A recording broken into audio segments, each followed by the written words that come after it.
Some invitations seem so innocent when they first come. Just a few words tossed out casually, a smile that feels harmless, a door you step through without thinking twice. And yet, months later, you find yourself lying awake at night, staring at the ceiling, wishing with everything inside you that you could go back. Wishing you had never, ever said yes. That's what happened to me. One afternoon, one casual invitation changed everything. Not in some loud, explosive way. No, it was quieter than that. More dangerous than that. It was the kind of change that slips beneath your skin, settles inside you, and waits. Waits until you're alone in your car, staring at your reflection in the rearview mirror, wondering when exactly you became someone you don't even recognize anymore. It's been months since that day. And still, it haunts me. Like a shadow that clings to your heels no matter how bright the sun tries to shine. You move forward, you smile, you pretend like everything's fine. But underneath it all, there's this quiet ache. This secret you carry like a stone in your chest, heavy and cold. Sometimes I wonder if you'd even believe me if you knew the whole story. If you'd understand how something so small could tear open a part of you that you thought was long dead. Or if you'd just see me as another selfish woman who crossed a line she never should have even touched. But that's the thing about real stories, isn't it? They're messy. They're ugly. They're complicated in ways you can't explain to anyone who hasn't stood exactly where you've stood. On the edge of a choice you never planned to make. Looking at the life you promised to protect, and feeling it slip like water through your fingers. The worst part?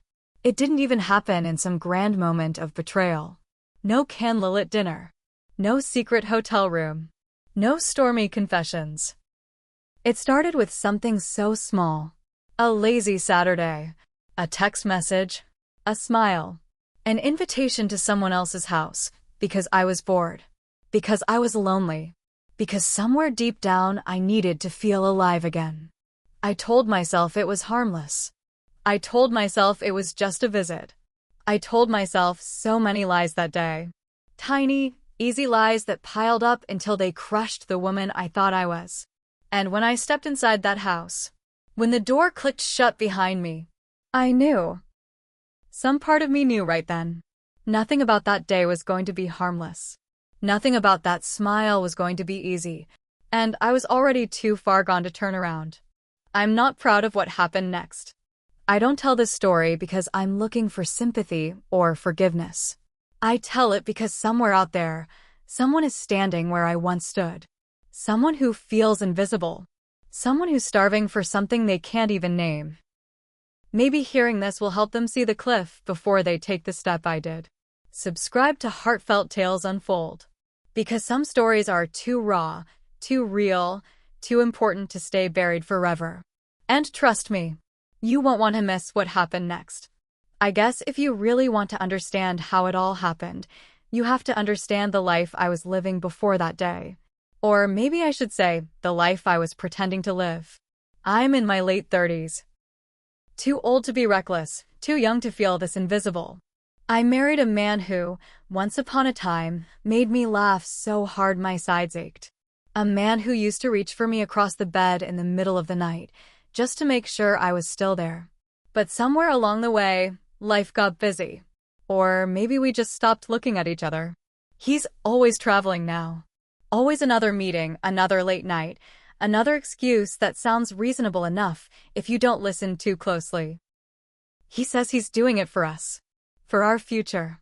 But sometimes, it feels like I'm not even part of that future he's chasing. Sometimes it feels like I'm just furniture in the life he's building. Something useful. Something silent. We have a son, well, my stepson. 19 years old. Quiet. Kind in a way that makes you ache a little when he smiles. He's a good kid. Keeps to himself mostly. Always polite, always respectful. But there's a wall there too. A distance I don't know how to cross. Like he's already learned not to expect too much from the adults in his life. And then there's Jason. His best friend. Jason is different. There's a light in him that hasn't been dimmed yet. Athletic, confident, with this easy charm that makes you forget yourself if you're not careful. The kind of smile that lingers a second longer than it should. The kind of look that makes you feel like you're not invisible anymore. Like maybe someone still sees you. I didn't think much of it at first. Of course I didn't. It was harmless. Just a boy who spent too much time at our house. Loud laughter in the hallway, empty soda cans left on the coffee table, sneakers kicked off at the door without a thought. Signs of life I used to find irritating. But lately, I clung to them. Because the truth is, the silence in our house had started to feel like a second skin. And sometimes, even noise you didn't ask for feels better than being alone with your own emptiness. Our neighborhood looks perfect from the outside.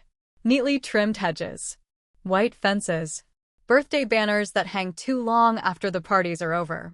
It's the kind of place where smiles are practiced and secrets grow quiet and fat behind closed doors. Everyone waves. Everyone pretends. And behind one of those perfect doors was me. Smiling, pretending, fading. I used to love family dinners. The way everyone's voices would layer over each other, messy and alive. Now the only sound at dinner was the clinking of silverware. A ritual we performed like actors in a play we didn't even believe in anymore. Sometimes I would catch Jason looking at me across the table. Not staring. Not inappropriate. Just noticing, really noticing, the way no one else seemed to anymore. I should have noticed it then. I should have paid attention to the way his gaze lingered just a heartbeat too long. The way his smile flickered, almost like he knew something about me that even I hadn't admitted yet. I should have known. But when you're starving, you don't always question the hand that offers you food. You just reach out and take it. It was a Saturday. The kind of Saturday that feels heavier than it should. When the whole world seems busy making memories you'll never be part of. I was standing in the kitchen, half-heartedly flipping through a magazine I didn't care about, when Jason leaned against the doorway with that easy grin he always wore. "I'm having a few friends over later," he said, casual like he was talking about the weather. "You should stop by if you're bored." I laughed, the kind of laugh you use to hide the ache in your chest. Me? Go hang out with a bunch of teenagers? It sounded ridiculous even as the thought crossed my mind. I told him maybe. He shrugged, smiled again, and disappeared down the hall. I told myself it was nothing. Just Jason being friendly. Just me being foolish for even considering it. But hours dragged by. The house stayed silent. My husband was on a plane somewhere, off chasing the life he'd built without me. The TV played old reruns to an empty living room. The walls felt closer than they should have. The loneliness pressed heavier than usual, like it knew I was weak today. Then my phone buzzed. A message from Jason. Everyone bailed. "You should still come. Would be nice to have someone to talk to." I stared at the screen longer than I should have. I could have said no. I could have put the phone down, gone upstairs, and buried myself in clean sheets and sleep I didn't really need. But I didn't. Instead, I sat there, rereading his words. Would be nice to have someone to talk to. And maybe it was the simplicity of it. Maybe it was the way he didn't make it a big deal. Maybe it was the way he saw me when no one else seemed to anymore. Or maybe it was just that I was tired of being the ghost in my own life. I told myself it was innocent. It was just Jason. Just a quick visit. No harm in that. I grabbed my keys before I could overthink it and walked out into the night. Jason's house wasn't far, just a few blocks over. The kind of place you didn't have to lock your door if you didn't want to. The porch light was on when I pulled up, casting a soft, welcoming glow over the steps. I stood there for a moment, hand on the car door, second-guessing everything. I almost turned around. Almost. But then the front door swung open, and Jason leaned out, waving at me with that lopsided grin. "Come on in," he called. And just like that, I stepped out of the car, walked up those steps, and crossed a line I couldn't even see yet. Inside, the house was a mess in the way only young people can pull off, socks half hidden under the couch, Empty pizza boxes stacked precariously on the kitchen counter, the smell of cologne and leftover takeout hanging in the air. But somehow, it felt alive. It felt like laughter had soaked into the walls. It felt warm. I didn't realize how cold my own house had become until I stood there, breathing in the chaos of someone else's life. Jason led me to the living room, kicked aside a pile of textbooks to make space on the couch. "Sorry about the mess," he said, laughing. I laughed too, and for the first time in a long time, it wasn't forced. It wasn't polite. It was real. If I had known what was waiting for me behind that door, maybe I would have stayed home. Maybe. But that night, loneliness dressed itself up as company, and I was too tired to tell the difference. I sank into the couch, the cushions a little too soft, swallowing me whole. Jason handed me a can of soda, and for a moment, it really was that simple. Two people, talking about nothing. Movies we had half-watched. Songs that got stuck in your head. Places we swore we'd visit one day, but probably never would. The kind of conversation that feels weightless. Safe. But even then, even through the easy laughter and the clumsy jokes, there was a weight in the room that had nothing to do with the mess. It was the way Jason's eyes stayed on me. Really stayed. Not darting away politely the way most people's did. Not glazing over like my husband's had for years now. Jason was listening. Like every word I said mattered. Like he was memorizing the sound of my voice, the shape of my smile. And somewhere deep inside me, something cracked. I shifted on the couch, suddenly too aware of the way my jeans felt tight around my thighs. The way my hair had flattened from the humid night air. The way my hands fidgeted with the soda tab, even though I wasn't thirsty. I caught myself thinking stupid things. Wishing I had worn something different. Wondering if I looked tired. Wondering if he noticed. The guilt was sharp. Immediate. Married women don't crave this. Married women don't sit on couches in other people's houses wondering if they still have it. Married women know better. I told myself it was harmless. I told myself it was just loneliness. Nothing more. I was just soaking in a little attention like someone cold standing too close to a fire. That's all it was. That's all it would be. And then Jason said it. Softly. So softly I almost thought I imagined it. "I like your hair like that," he said, his voice low, almost reverent. I blinked at him. Felt my mouth open, then close again. No one had noticed my hair in months. Maybe years. I muttered a thank you, my voice too high, too fast. Like a kid caught doing something wrong. I laughed it off, tried to steer the conversation back to safer waters, but the damage was already done. The words hung there between us, warm and heavy, impossible to pretend away. I told myself he was just being polite. I told myself it didn't mean anything. I told myself 1,000 tiny lies because the truth was too dangerous to touch. But my heart was pounding, loud enough that I was sure he could hear it.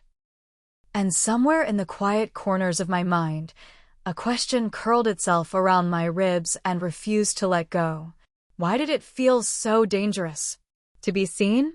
Jason grabbed the remote and flipped through a few channels, stopping on some old comedy movie I barely registered. "Something light," he said, grinning at me like we were just two friends passing time. Like this was still safe. Like we hadn't already crossed some invisible line just by sitting this close, breathing the same heavy air. I nodded, smiled back, pretended the pounding in my chest was from the caffeine. But even as the movie played, even as the room filled with canned laughter and bright colors, I didn't feel lighter. I felt trapped, like the walls had started leaning in, like the couch was too small for all the unspoken things hanging between us. I felt his gaze more than I saw the screen. The weight of it pressed against my skin, hotter, heavier, until I couldn't focus on anything except the way my body was betraying me. The way my pulse raced when our arms brushed just lightly, just enough. A brush that should have been meaningless. Should have been nothing. I pulled away, tucked my legs under me, pretended to be more interested in the movie than I'd ever been in my life. But I didn't leave. I didn't stand up and laugh it off and say I should get going. I stayed. Jason shifted too, closer, but not touching. Not quite. It was me who crossed the distance. Me who leaned in just a little when he made some dumb joke about the movie, pretending it was the punchline that pulled me toward him and not the way he said it, low and warm and meant only for me. He asked questions, small ones at first. What kind of movies did I like? Did I ever wish I could just disappear for a while and start over somewhere no one knew my name? I laughed them off. I kept laughing until the questions stopped being funny. Until he asked, "Do you ever feel invisible?" The words hit harder than they had any right to. They cracked something inside me that I had been holding together with spit and stubbornness. I opened my mouth to lie. To say no. To say I was fine. That I had everything I needed. That I was loved. That I was seen. But nothing came out. Instead, I looked at him. Really looked. And he looked back at me like he already knew the answer. Like he'd known it the whole time. My defenses crumbled. My posture softened. I didn't even realize I was leaning closer until I felt the heat from his body, felt the electricity humming in that tiny space between us that neither of us dared to cross, yet. I reached for the popcorn bowl without thinking. Our fingers brushed. Lingering. Longer than they should have. Neither of us moved. The air between us grew thick. Heavy. Like the whole house was holding its breath, waiting to see what I would do next. The room grew smaller. The walls seemed to lean in closer. The couch seemed to tilt toward him, toward the part of me that was already too close to the edge. The air itself felt different. Denser. Like it was waiting for me to make the wrong move. And then, Jason asked a question I can never unhear. Jason turned to me, his voice barely louder than a breath. "You deserve to be seen. Really seen." The words were so soft, so careful, like he was afraid they might shatter if he said them too loud. Or maybe he knew it was me who might shatter. I don't remember leaning in. I don't remember making a choice. One moment, there was still air between us. Still a chance to pull away, to laugh it off, to run. And the next, our faces were too close. Our breath mingled. The whole world faded into a blur that existed only at the edges of my vision. My heart thundered so loudly it drowned out every thought I tried to have. All I could hear was the blood rushing in my ears, pounding against the walls I had built around myself for years. Walls that cracked and crumbled under the weight of one soft, inevitable moment. Jason didn't move first. He didn't push. He didn't chase. He just waited. Waited for me to do the thing we both already knew I was going to do. And I did. I closed the space between us. The kiss wasn't urgent. It wasn't reckless. It was slow.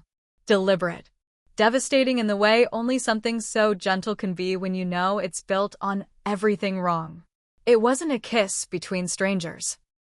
It was a kiss between two people who had been circling each other without even realizing it. Two people who had been starving for something they couldn't name, couldn't ask for, couldn't admit out loud. I felt the way his hand hovered near my face, but didn't touch. Felt the way his breath hitched like he couldn't believe it was happening either. Felt the way my own body leaned closer, as if it had been waiting for permission to finally feel something again. For a moment. One brief, blinding moment, I let myself forget. I forgot the wedding ring, still warm on my finger. Forgot the house with the empty dinner table waiting for me. Forgot the promises. Forgot the woman I was supposed to be. I forgot everything except the way it felt to be seen. Really seen. Fully, painfully, beautifully seen. When I finally pulled away, it was like waking up in the middle of a nightmare you can't escape. The air between us snapped back into place, colder now. Sharper. And the guilt. The guilt came crashing in like a tidal wave, swallowing me whole. I couldn't breathe. I couldn't think. I had crossed a line I didn't even know I was standing on. And there was no way back to the other side. I don't even remember standing up. 1 second I was drowning in the heaviness of what we had done, and the next, I was stumbling toward the door, my hands clumsy, my breathing ragged. Jason didn't stop me. He didn't call out. He didn't chase. He just sat there, still as a photograph, watching me with eyes that looked too old for his young face. Sad. Resigned. Like he already knew there was no undoing any of it. The night air hit me like a slap when I stepped outside. Cold. Unforgiving. I sucked in a breath that didn't seem to reach my lungs and forced myself down the steps, across the sidewalk, into my car. My hands shook so badly I almost dropped the keys. It took me 3 tries to fit them into the ignition. I sat there for a long time, gripping the steering wheel, staring out at the darkness that had settled over the neighborhood like a thick, smothering blanket. I could still feel the heat of Jason's mouth on mine. Still hear the way he whispered that I deserved to be seen. Still taste the part of myself I had just given away. When I finally drove home, the streets were empty. Just lonely strips of asphalt stretching ahead of me, slick under the yellow glow of the streetlights. My house looked the same as I had left it. Still, silent, perfect on the outside. I slipped inside like a thief, half expecting alarms to go off, spotlights to pin me in place. But nothing happened. The world stayed cruelly normal. My husband was in his usual spot, half asleep on the couch, some late-night news droning quietly in the background. He barely glanced up when I came in, mumbled something about work, asked if I could grab him a drink before heading upstairs.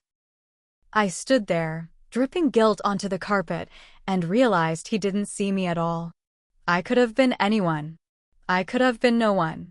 I went through the motions, poured him a drink, tucked myself into bed beside him, my body stiff and foreign under the covers. I lay there, staring into the dark, counting the cracks in the ceiling, wondering how everything could look the same when nothing was. The house groaned and settled around me. The night stretched long and merciless. In the morning, over burnt toast and weak coffee, my stepson wandered into the kitchen, yawning. He smiled at me easy, oblivious. "Jason said you dropped by," he said casually, grabbing a banana from the counter. "Said it was nice to see you smile." I froze, the mug slipping slightly in my hand, sloshing coffee over the rim.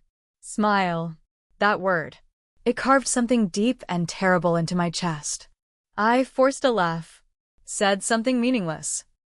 Felt the blood drain from my face while they both went on like nothing had shifted beneath their feet. But I felt it. I felt the earthquake inside me.